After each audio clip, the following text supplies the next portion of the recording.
All right, Dave. So 1-1. You used the word frustrating. Yeah. I think you're right. First of all, I just want to kind of pick up on.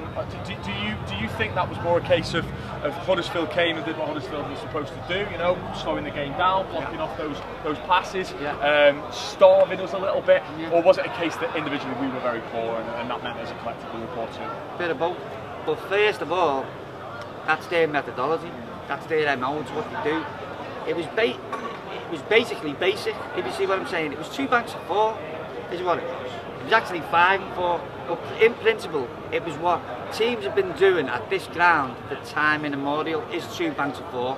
Bring it on and let's see what you've got. Well, today we didn't have enough because we didn't move the ball quickly. There was no, as soon as we were in possession, we were standing still waiting for it to come. Very static. Against 2 banks of 4, it's the worst tactic you can apply to that because it's static, and that's what they want you to be, is static, because then your only option is throw it over the top. And these centre-halves were just heading it away all day. They were. The substitutions later on in the game didn't help us.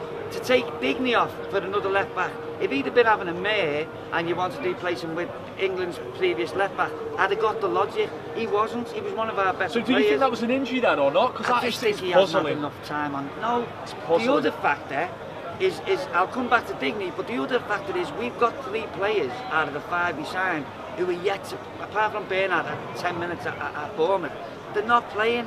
So as a squad, Gomez and Bernard would have been absolutely ideal to drop in there today, in the hole, with a bit of skill, being able to break the lines. And so runners, Chen Tolson was basically irrelevant for the last 25 minutes because we were going down the side, getting the ball to post, took off us, and he was doing so. With that said then, did you understand the substitutions then more than me at the time? Because I looked at it, apart from the Digne one, which we've already spoken about, but the other one, taking off Sigurdsson was a bit strange. But was that a case then that he wanted us to go wide a little bit more because we weren't getting any joy central? I would possibly, perhaps, it's a theory, and I'm not arguing with you on it. However, I would say then, if that's the case, why did you have Kieran Dowell on the bench? Because looking at, from my perspective, he looks like a ready-made replacement for Sigurdsson. Like, if Sigurdsson's not playing, this kid can kind of do the same thing for you. He's got a lovely left foot. He's not the most pacey in the world. He's not going to get it down. Basically, Sigurdsson light. So if you're going to take him out, what it was effectively when Sigurdsson went off, there was too much distance between Tommy Davies and Schneiderlin to our front. So the option was either get cut out every time we try and get it, go down the sides and get it took off us, or throw it over the top. No, you wanted the Sigurdsson type, like a pivot, to be able to either look as if he's going to pass it, or if not, shoot himself. It puts more things in the defender's mind. This way, they were just standing up like a wall, heading it away, throwing it away. You mentioned Tom Davies there, and I made the point there to Gavin for the other video that we do. I said, you know, sometimes I felt a little bit sorry for him, although his passing was poor today. Sometimes when he turned and looked, there was literally nowhere to go.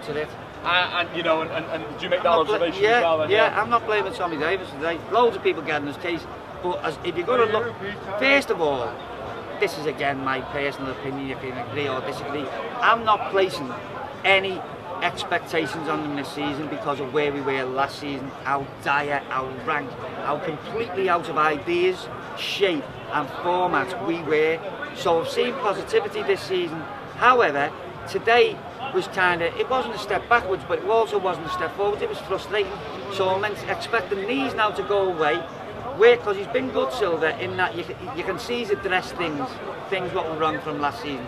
So if he does that going forward for the rest of the season, because in my opinion, that's not the first time we're going to see that tactic. No, it's not. And as we get better, that tactic will appear more and more. So therefore, as a squad, they took the lead as well. So we need to start being able to do that, where people come here, take the lead, and we still win the fucking game, like Liverpool or any of the big teams. Absolutely. Just finally, one final point. Adam Luckman came on today. Were you concerned? Dave Seed referenced his body language. I thought the same thing. I thought, something seem right? Are we on to something there or not? Well, I'd say no. Let's not flower it up. The kid was looking to get out the door. However, he's a professional footballer. He didn't leave. So our manager is now going to not say anything more and put the spotlight right on top of him and say, you said you wanted to do this. Well, in order to get your move, go and play well for Everton. However, today, I think he was on a loser from the start. He was facing with his back. You don't want Adam Mola looking with his back to goal. You want to throw it over the top, let him run, beat two players and shoot. It was a tough game to That's what you do with him. So it was kind of all of our efforts, all of our endeavours were not playing to the strength of the actual people we had on the park or the bench, in my opinion. So I'd say to you, everyone learns from this today. We all go in on Monday and say we switched off for the goal. We should have scored ourselves with the header over the top. We had a few headers that were flying up. Dominic Calvert-Lewin and Mason Holgate off the top of my head down there. Both should have at least made the goalkeeper work. So you're looking at that, you're at 5, 6, the substitutions. How we were pushing in the last 10 minutes and just letting them niggle us and smuggle us out of the ball. That was dumb and naive, and we will get better at that. But I would suggest that adding Bernard, Gomez and Mina to the actual on-team squad will make a hell of a difference to us. Dave, give you options. As always, mate, brilliant. Take it easy.